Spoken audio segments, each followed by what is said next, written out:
Charging stations ఎన్ని ఉన్నాయి హైదరాబాద్ లో? ఒక 40 ఛార్జింగ్ స్టేషన్స్ హైదరాబాద్ లో.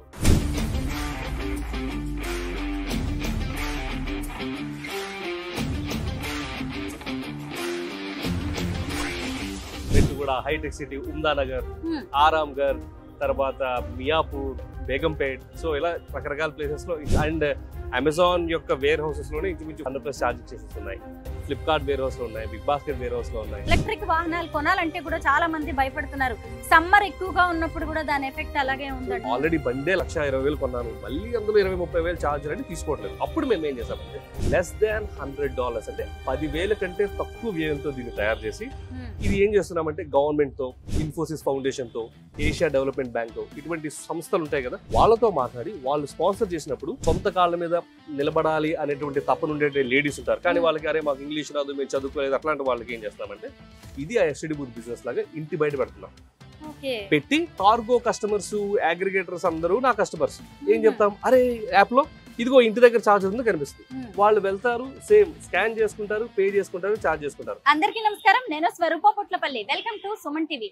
మెట్రో సిటీస్ లో పొల్యూషన్ ఏ రేంజ్ లో ఉంటుందో మనందరికీ తెలిసిందే. దానికి తగినట్టుగానే ఇంకొక వైపు పెట్రోల్ అలాగే డీజిల్ ఛార్జెస్ కూడా పెరిగిపోతున్నాయి. వీటన్నిటికీ చెక్ పెట్టడానికి మన దేశంలో ఎలక్ట్రిక్ వాహనాల మార్కెట్ ఊపందుకుంటోంది. వాటికి తగినట్టుగానే ఛార్జింగ్ సెంటర్స్ కూడా పెరుగుతున్నాయి. ప్రస్తుతం నేను హైదరాబాద్ లోనే ఒక ఎలక్ట్రిక్ ఛార్జింగ్ స్టేషన్ దగ్గర ఉన్నాను. లోపలికి వెళ్ళి వాటి గురించి అనేక విషయాలు తెలుసుకుందాం రండి.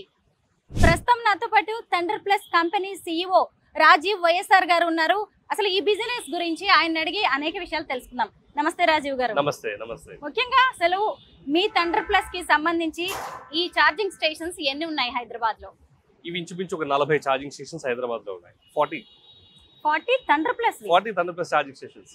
ఇక్కడ మెట్టుగూడ, హైటెక్ సిటీ, ఉమ్దానగర్, ఆరాంఘర్, తర్వాత మియాపూర్, ఇంకా బేగంపేట్, సో ఇలా రకరకాల ప్లేసెస్ లో.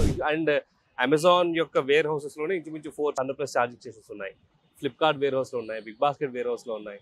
So and NMDC, national mineral development corporation, వాళ్ళ ఆఫీస్ లో ఉంది. సో ఇంచుమించు హైదరాబాద్ లోనే ఇంచుమించు 40 ఛార్జింగ్ హబ్స్ ఉన్నాయి. వాటన్నిటిలో కూడా డెఫినెట్లీ ఇదే పెద్దది. ఎలక్ట్రిక్ వెహికల్స్ వల్ల బెనిఫిట్స్ ఏంటో ఒక్కసారి మీ మాటల్లో తెలుసుకోవాలని ఉంది. ఆ బెనిఫిట్స్ కి వెళ్ళే ముందు చిన్న స్టాటిస్టిక్స్ చెప్తా. 2.5 పార్టికులేట్ మ్యాటర్, దానిని సాధారణంగా పొల్యూషన్ లెవెల్స్ లో మెజర్ చేస్తాం. వరల్డ్ హెల్త్ ఆర్గనైజేషన్ ప్రకారము ఉండవలసింది 10 mg/m². ఒక మీటర్ క్యూబ్ తీసుకున్నట్లయితే 10 mg మాత్రమే. ఢిల్లీ లాంటి నగరాల్లో ఎంత ఉంటుందో గెస్ చేయండి ఒకసారి. ఏదో ఒక నెంబర్ గెస్. బ్లైండ్ గెస్ కూడా కష్టమే. 170 mg/m². ఇప్పుడు అందుకనే ఢిల్లీలో మొన్న ఒక డాక్టర్ గారు చెప్పినటువంటి కన్ఫెషన్ ఏంటంటే, ఆయన చిన్నపిల్లల ఊపిరితిత్తుల మీద ఆపరేషన్ చేసే డాక్టర్, సీనియర్ పల్మనాలజిస్ట్. ఆయన కెమెరా ముందుకు వచ్చి ఎంత ఆవేదనగా చెప్పాడంటే, పసిపిల్లలకి నేను ఆపరేషన్ చేస్తున్నప్పుడు ఇంతకు ముందు వాళ్ళ లంగ్స్ పింకిష్ కలర్లో ఉండేవి, ఇప్పుడు వాళ్ళ లంగ్స్ మీద చిన్న చిన్న గ్రే కలర్ డాట్స్. అది సాధారణంగా చైన్ స్మోకర్స్, బాగా పొల్యూషన్కి ఎక్స్పోజ్ అయిన వాళ్ళ ఊపిరితిత్తులు అట్లా ఉంటుంది. అటువంటిది ఈ చిన్నపిల్లల దాంట్లో ఉండేటప్పటికీ ఆయన మనస్సు తట్టుకోలేకపోయింది. ఏం జరుగుతుంది దానికి ఎవరు కారణం? మనమే. వాళ్ళ చిన్నపిల్లలు ఏం చేస్తారు? స్మోక్ చేయరు, ఏం చేయరు. బట్ చుట్టూ మనం అంత పొల్యూషన్ పెట్టినప్పుడు వాళ్ళు ఎక్కడ బ్రతుకుతారు? ఎందుకు ఈ పొల్యూషన్ వచ్చింది అంటే, డెఫినెట్లీ మనకి ఇండస్ట్రీస్ ఉన్నాయి, ట్రాన్స్పోర్టేషన్ ఉంది. All said and done, India is still A growing economy. Correct. ఈ టైంలో ఇండస్ట్రియలైజేషన్ తగ్గాలని, ప్రొడక్షన్ తగ్గించాలని మన మీద మనం ఇంపోజ్ చేసుకోలేం. కానీ మన చేతిలో ఉన్నది ఏంటి? Transportation sector. ఎందుకు అంటే 30% ఆఫ్ పొల్యూషన్, ఈ పొల్యూషన్లో 30% భాగము ఈ యొక్క రవాణా సంస్థ నుంచే వచ్చింది. ఇప్పుడు ఈ ట్రాన్స్పోర్టేషన్ సెక్టర్ని మనము నాన్ ఫాజిల్ ఫ్యూయల్కి షిఫ్ట్ చేసామనుకోండి, అంటే డీజిల్, పెట్రోల్ కాకుండా మిగతావి 2 రకాలుగా మనకి ఉపయోగపడుద్ది. ఒకటి ఏంటంటే పొల్యూషన్ లెవెల్స్ ఎట్లానో తగ్గుతాయి. రెండోది ఫాజిల్ ఫ్యూయల్స్, ఆయిల్ ఇంపోర్ట్స్ మీద మనం ఇంచుమించు $200 బిలియన్ సంవత్సరానికి స్పెండ్ చేస్తున్నాం. $200 బిలియన్. ఇలానే తీసుకుంటూ పోతే 2030 కల్లా $300 బిలియన్ స్పెండ్ చేయాల్సి వస్తుంది. ఏమవుతుందంటే వాటి మీద మన డిపెండెన్సీ తగ్గుద్ది. వాటి మీద మన డిపెండెన్సీ తగ్గడంతో ఏమవుతుందంటే స్వయం సమృద్ధి అవుతాం మనం, first of all. 2, energy dependency on oils ఉండదు. 3వది, ఎలక్ట్రిక్ వెహికల్స్ ఎప్పుడైతే మనం డొమెస్టిక్లో డిమాండ్ పెరుగుతుందో, మన మార్కెట్స్ ఇతరుల ఎక్స్పోర్ట్స్ మార్కెట్స్ మీద వాటి మీద ఆధారపడకుండా మన మీదనే మనం ఆధారపడి ఇక్కడే టెక్నాలజీ డెవలప్ అయ్యి అంతా కూడా మనకి ఇకోసిస్టమ్ డెవలప్ అవుతుంది. సో బిగ్గర్ పిక్చర్ ఏంటంటే పొల్యూషన్ లెవెల్స్ తగ్గుతాయి, గవర్నమెంట్ కి ఎక్స్చెకర్ కి కరెంట్ అకౌంట్ డెఫిషియెంట్ తగ్గుద్ది, మోర్ క్యాష్ ఇన్ దేర్ ఉంటుంది, బయటకు మన డబ్బులు వెళ్ళవు, మన డబ్బులు మనతో ఉంటాయి. ఇది పక్కన పెడితే ఒక సాధారణమైనటువంటి వ్యక్తికి ఎలక్ట్రిక్ వెహికల్స్ వల్ల ప్రయోజనం ఏంటనే దానికి వద్దాం. మనం డీజిల్ కార్ తీసుకున్నాం అనుకోండి, లీటర్ కి ఒక 20 కిలోమీటర్లు బెస్ట్ గా వచ్చింది అనుకుందాం. లీటర్ డీజిల్ 100 రూపాయలు, అంటే కిలోమీటర్ కి 5 రూపాయలు పడుతున్నాడు. అదే మనము ఒక ఎలక్ట్రిక్ వెహికల్ కార్ తీసుకుందాం, దీని సైజ్ ఎట్లా ఉంటుందంటే 30 కిలోవాట్ అవర్ బ్యాటరీ ఉంటుంది. అండ్ ఆ 30 కిలోవాట్ అవర్ బ్యాటరీకి అది ఇచ్చే మైలేజ్ ఇంచుమించు ఒక 150 కిలోమీటర్లు అనుకుందాం. ఇప్పుడు ఆ కిలోవాట్ అవర్ 30 కిలోవాట్ అన్నాం కదా, ఇంటి దగ్గర ఛార్జింగ్ పెట్టుకుంటే 4 రూపాయల యూనిట్, 120 రూపాయలు. మాలాంటి దగ్గర ఛార్జింగ్ పెట్టుకుంటే ఓ 15 రూపాయల యూనిట్. సో 450 రూపాయల్లో మీరు ఇంచుమించు 200 కిలోమీటర్లు, అంటే ఆటోమేటిక్గా కిలోమీటర్కి రూపాయి, అక్కడ కిలోమీటర్కి 5 రూపాయలు. అర్థమవుతుంది కదా. కాబట్టి 20% మనకి ఖర్చు అవుతుంది. అంటే బట్ ఛార్జింగ్ కి ఎంత టైం పడుతుంది? ఎందుకంటే టైం ఈస్ ప్రీషియస్. ఎందుకంటే ఈ రోజుల్లో ఎవరి దగ్గర టైం లేదు కూడా, గంటలు గంటలు టైం వేస్ట్ చేసుకోవడమే అనుకుంటారు కూడా. నైట్ మనం నిద్రపోతాం, తిరగం కదా. సో నైట్ మనం నిద్రపోయి రీఛార్జ్ అయ్యే టైంలో ఇంట్లో కారుకు ఒక 7.4 కిలోవాట్ చూపిస్తారు, అది మన దగ్గర కూడా ఉంది. అది పెట్టుకుంటే ఆ 7 అవర్స్లో ఛార్జ్ అయిపోతుంది, సంబంధం లేదు. లేదు నేను ఎక్కడైనా బయటికి వెళ్ళాలి, సపోజ్ హైదరాబాద్ నుంచి విజయవాడ వెళ్ళాలి, ఎలా అనుకుంటే మనకి సూర్యాపేటలోనే ఇంకో పెద్ద ఛార్జర్ ఉంది, అది పెట్టామంటే 20 మినిట్స్లో ఫుల్ ఛార్జ్ అయిపోతుంది. కాబట్టి ప్రయాణికులకు ఫాస్ట్ ఛార్జ్ కావాలంటే ఫాస్ట్ ఛార్జ్ ఉంది, లేదు రిలాక్స్డ్గా ఇంటి దగ్గర పెట్టుకుంటాను అంటే ఇంటి దగ్గర కూడా ఉంది. సో 2 రకాల సౌలభ్యాలు కూడా. ఒకప్పుడు అమ్మో ఎలక్ట్రిక్ వెహికల్ ముఖ్యమా, ముందు రావాలా, ఛార్జింగ్ ముందు రావాలా, కోడి ముందా గుడ్డు ముందా అనేది ఉంది. కానీ ఇప్పుడు 2 డెవలప్ అయినాయి. పైగా స్టేషన్స్ కూడా ఎక్కడంటే అక్కడ ఉండవు. ఇది కూడా ఒక ప్రాబ్లం గా ఉండేది ఇంతకు ముందు. ఎక్కడ ఉండేవి అంటే బీపీసీఎల్ పెట్రోల్ బంకుల్లో, హెచ్పీసీఎల్ పెట్రోల్ బంకుల్లో ఉన్నాకనే ఉన్నాయి అన్నట్టే కానీ పనిచేసేవి కాదు. ఎందుకు అంటే ఓకే అది వాళ్ళ మ్యాండేట్స్ ప్రకారం పెట్టుకున్నారు కానీ సెపరేట్ బిజినెస్ ఫోకస్ లేదు. కానీ ఇక్కడ మనం చూసినట్లయితే చక్కగా ఇది 24/7 ఉంటుంది. దీంతో పాటు ఎవరికైనా రిఫ్రెష్మెంట్స్ కావాలంటే లేడీస్తో, అది ఎలాంటి లేడీస్, ఎటువంటి స్కిల్ లేకపోయినా, ఎడ్యుకేషన్ లేకపోయినా, వాళ్ళతో ఛాయ్ పే ఛార్జ్, అంటే మీరు ఛార్జ్ చేసుకునే టైంలో ఒక 2-3 కప్పులు ఛాయ్ తాగండి, లేకపోతే బిస్కెట్స్ తినండి అన్నట్టుగా అదొక ఉపాధి కల్పన జరుగుతుంది. అలా కేఎఫ్సి, మెక్డొనాల్డ్స్ వీటితో కూడా మాట్లాడడం జరుగుతుంది. వాళ్ళు కూడా వాళ్ళకి స్టాల్స్ పెడతాం అనుకుంటున్నారు. సో ముందు ఇది ఏమవుతుందంటే it becomes a centre of economic activity. Charging అనేది ఒకటి జరుగుతూనే, రెండోది ఎంటర్టైన్మెంట్ ఉంటుంది, ఫుడ్ ఉంటుంది, రిక్రియేషన్ ఉంటుంది. ఇన్ఫాక్ట్ ఇప్పుడు మనం చూసినట్లయితే ఇక్కడ డిజిటల్ బోర్డ్స్ కూడా ఉన్నాయి. సో ఎవరైనా కావాలంటే ఇక్కడ అడ్వర్టైజ్మెంట్ చేసుకోవచ్చు. సో మీరు చెప్పినట్టుగా ఒకప్పుడు ఛార్జింగ్ అంటే ఓన్లీ ఛార్జర్ ఒకటి పెట్టేది అన్నట్టుంది, కానీ ఇప్పుడు ఛార్జింగ్ స్టేషన్ అంటే అనేక రకమైనటువంటి ఎకనామిక్ యాక్టివిటీస్ జరిగేటటువంటి ఒక ప్లేస్. ఇక్కడ ఏ వెహికల్స్ ఛార్జ్ చేయొచ్చు. ఇక్కడ 2 wheelers, 3 wheelers, 4 wheelers, buses, 4 vehicles కూడా ఛార్జ్ చేయొచ్చు. ఫర్ ఎగ్జాంపుల్ అటు చూసినట్లయితే మనం చూస్తూ ఉండగా అక్కడ ఏథర్ వెహికల్స్ ఛార్జ్ అవుతున్నాయి. ఆ పక్కన చూసినట్లయితే 3 వీలర్స్ ఛార్జ్ అవుతాయి. ఆ చివర చూసినట్లయితే అక్కడ ఒక బస్ ఉంది, అక్కడ బస్సెస్ ఛార్జ్ అవుతూ ఉన్నాయి. ఇక్కడ చూసినట్లయితే కార్స్. ఒకసారి చూద్దామా అక్కడికి వెళ్ళి ఎలా ఛార్జింగ్ అవుతూ ఉంటుందో ఎలక్ట్రిక్ ఛార్జింగ్. Please come. ఈ స్టేషన్ లో ఇంకో ప్రత్యేకత ఉంది. ఏంటి ఆ ప్రత్యేకత? మీరు అడిగారు ఏమేమి వెహికల్స్ ఇక్కడ ఛార్జ్ అవుతాయని.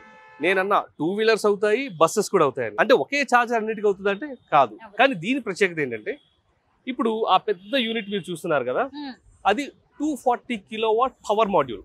ఆ బస్సు ఒక్కదాన్ని పెట్టామనుకోండి, 2 గన్నులు పెట్టంగానే మొత్తం 240 కిలోవాట్ ఎనర్జీ వెళ్ళిపోతుంది. అలా కాకుండా 8 కార్లు పెట్టామనుకోండి, 240/8 అంటే ఒక్కొక్క గన్ను కూడా 30 యూనిట్స్ వస్తుంది. సో ఇది ఛార్జింగ్ చేసుకోవడం కూడా చాలా సులభం. రండి చెప్తాను. సాధారణంగా థండర్ ప్లస్ యాప్ అనేది ఉంటుంది.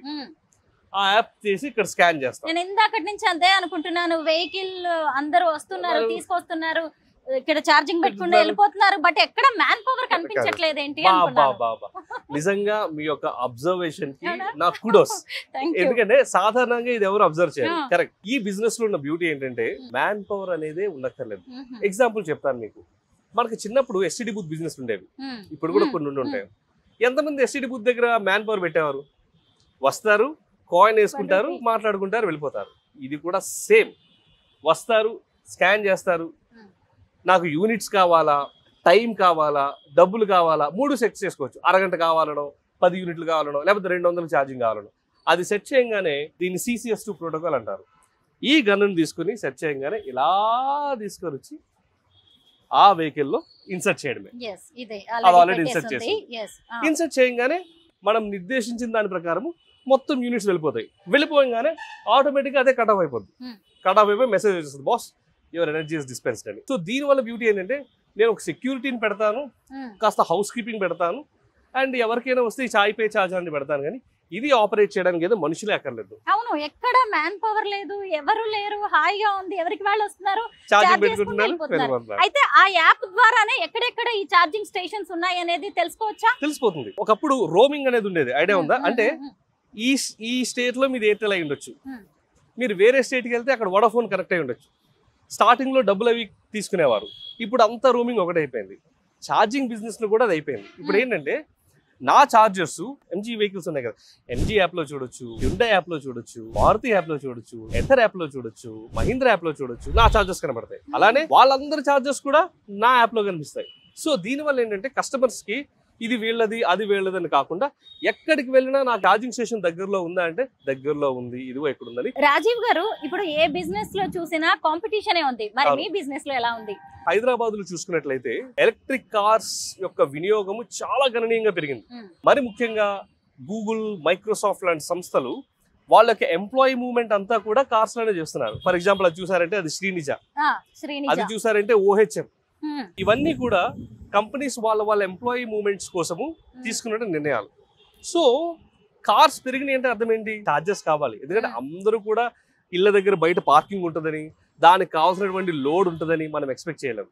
కాబట్టి ఈ ఛార్జింగ్ బిజినెస్ ప్రస్తుతానికి ఎంత చేసినా బిజినెస్ ఉంది. 700 గజాలు తీసుకుని ఇంచుమించు 2 కోట్లు ఇన్వెస్ట్ చేసాం. ఇది ఒకప్పుడు గుంతల లోపల మొక్కలు అవన్నీ భయంకరంగా ఉండేది. దాని అంతా ఎర్త్ ఫిల్లింగ్ చేసి, పేపర్ బ్లాక్స్ వేసి, పవర్ కనెక్షన్ తీసుకొని వచ్చి, ట్రాన్స్ఫార్మర్ సెపరేట్ పెట్టించి, ఇలా ఇదంతా ఎందుకు చేశామంటే డెఫినెట్లీ బిజినెస్ ఉంటుంది అనేటువంటి నమ్మకంతోనే బిజినెస్ ఉంది. మీరు చూస్తున్నారు ఎన్ని ఆల్రెడీ కొన్ని అవుతున్నాయి, కొన్ని లైన్లో ఉన్నాయి. వీటితో పాటు అటు చూసినట్లయితే ఇవి ఫాస్ట్ ఛార్జర్స్ మనం అనుకున్నది. ఒకవేళ ఎవరైనా స్లో ఛార్జర్స్ పెట్టుకోవాలి అని అనుకుంటే ఆ స్లో ఛార్జర్స్ కూడా మనం ఇచ్చాం. అది కూడా ఎలానో నేను మీకు చూపిస్తాను. కాస్ట్ లో డిఫరెన్స్ ఉంటుందా అండి? సో ప్రస్తుతానికైతే కాస్ట్ లో పెద్దగా డిఫరెన్సెస్ పెట్టలేదు మేడం. ఇది మహా అయితే ఓ 2 రూపాయలు తక్కువ ఉంటుంది, అదో 2 రూపాయలు ఎక్కువ ఉంటుంది, అంతేగాని అంతకు మించి పెట్టలేదు. ఎందుకంటే కస్టమర్స్ అంత కన్ఫ్యూజ్ చేయడం మాకు ఇష్టం లేదు. స్లో ఛార్జింగ్, నీకు టైం ఉంటే స్లో ఛార్జింగ్ పెట్టుకో, టైం లేదా ఫాస్ట్ ఛార్జింగ్ పెట్టుకో. ఫాస్ట్ ఛార్జింగ్ పెట్టారని నీకు బాధేమో, స్లో ఛార్జింగ్ పెట్టారని తక్కువగా తీసుకుని చేసేది లేదు. ఇది ఇందాక ఫర్ ఎగ్జాంపుల్ మనం చూసుకున్నట్లయితే ఎస్టీడీ బూత్ బిజినెస్ అన్నాం కదా, ఇదే. ఇది ఎంత కాస్ట్ ఉంటుందో గమనించండి. అట్లీస్ట్ ఒక గెస్ట్ చేయండి. ఇది 50,000. మీరు చెప్పిన దాంట్లో తప్పేం లేదు, ఎందుకంటే మార్కెట్లో ఇలాంటి ప్రోడక్ట్ 25,000 నుంచి 30,000 వరకు ఉన్నాయి. కానీ నేను పర్సనల్గా చేసిన అధ్యయనంలో నాకు గమనించింది ఏంటంటే చాలా మంది 2 వీలర్స్ యాక్సిడెంట్స్ అవుతున్నాయి ఛార్జింగ్ లో. గమనించారా లేదు? పాపం నిద్రపోతుండగా మంటలు రావడం, ఫ్యామిలీ నెక్స్ట్ క్వశ్చన్ అదేనండి. ఎందుకంటే ఎలక్ట్రిక్ వాహనాలు కొనాలంటే కూడా చాలా మంది భయపడుతున్నారు. సమ్మర్ ఎక్కువగా ఉన్నప్పుడు కూడా దాని ఎఫెక్ట్ అలాగే ఉంది. సో ఇప్పుడు ఈ రెండింటికి కలిపి ఒకటే ఆన్సర్ ఇస్తాను. సాధారణంగా ఎలక్ట్రిక్ వెహికల్స్ కొంటారు, కానీ ఛార్జర్స్ కొట్టేటప్పటికి మనం కొంచెం ఎంత కాదన్నా వాల్యూ కాన్షియస్ కదా. అమ్మో మళ్ళీ ఛార్జర్కి నేను డబ్బులు పెట్టాలని. ఇది వేరే ప్లగ్, కానీ ఇటువంటిదే మనం ఏసీస్ కి, రిఫ్రిజిరేటర్ ఉంటాయి చూసారా, ఆ ప్లగ్లకి ఛార్జింగ్ పెట్టేస్తారు. పెట్టడం వల్ల ఏమవుతుంటే వైర్స్ బర్న్ అయిపోవడము, లోపల షార్ట్ సర్క్యూట్ అవ్వడము, ఆ రకంగా అవ్వడం.